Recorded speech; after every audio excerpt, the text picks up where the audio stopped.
Hello mga Bi, magandang araw. Eto nga yung kasunod ng mga kaganapan namin sa Pilipinas. Medyo natagalan gawa na nagkasakit nga ang inyong inday. Mukhang nasobrahan kakagala mga Bi. Alas 10 ng gabi nang sinundo namin sa airport si Hapon. Nang makailang ikot na nga kami ni Kuya ay sa wakas lumabas na rin itong si Hapon.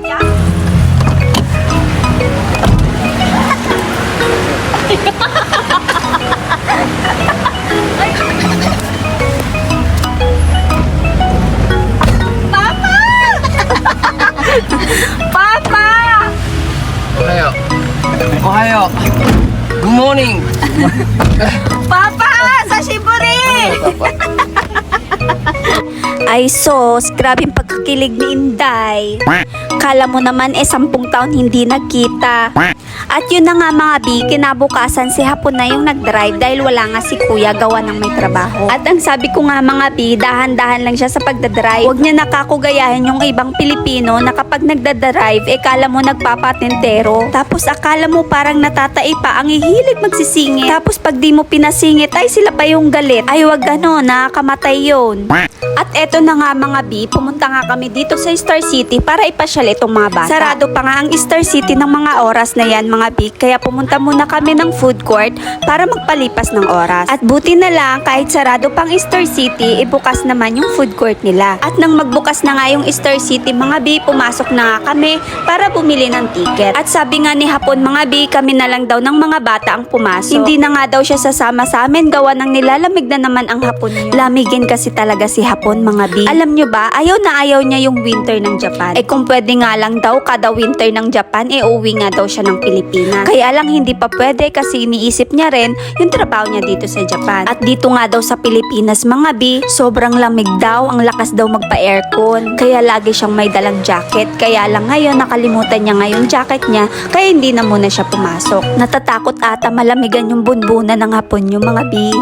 At ito na nga mga Bi, sa sobrang tagal ko na hindi nakapasok dito. Hindi ko naisip na yung mga rides pala dito nasa labas. Ay ang init, sana pala sinabi ko kay Hapon na ganito yung itsura. Para hindi sana siya natakot sa aircon. So move on tayo kay Hapon mga Bi. Since ride all you can naman yung ticket nila dito, hinayaan ko na nga yung mga bata na sumakay sa mga gusto nilang rides. At kami namang matatanda nakabantay para tawanan yung mga bata.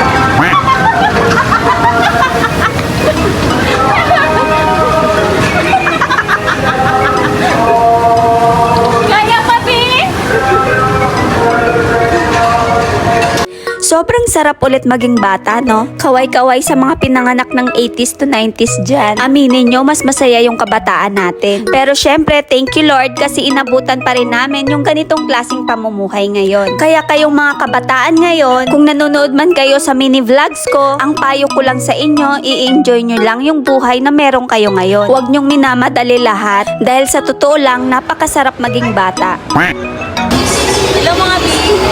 Hello mga Bi! Pagkatapos nga naming hiluhin yung mga sarili namin mga Bi, sumakay naman yung mga bata dito. Wala lang, papaikutin ka lang naman ng nakatiwari.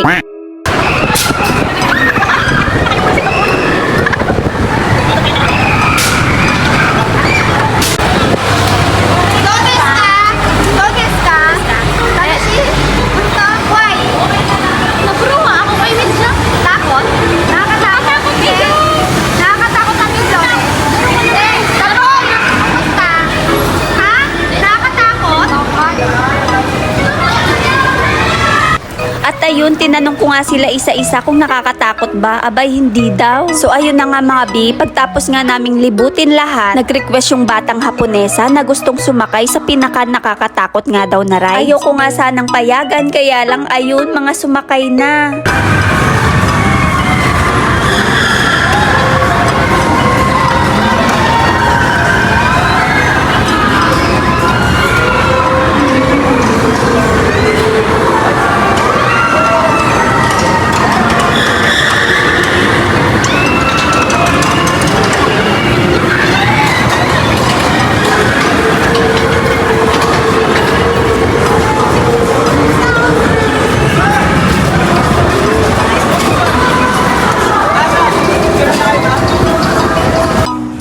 Ayan na nga sila. Diyos ko, parang wala lang, mga sumasayaw-sayaw pa. At syempre, tatanungin ulit natin kung anong feeling.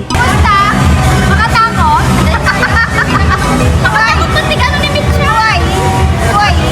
ayun lang mga B, mukhang sobrang nag-enjoy nga sila doon sa Star City. At kinabukasan mga B, madaling araw ay gumising nga kami para pumunta naman ng Batangas Port. Abangan nyo ulit mga B yung mga kaganapan namin sa Puerto Galera. Hanggang dito na lang ulit sa aking A Day in My Life. Matayo Rush ko ne. Love you!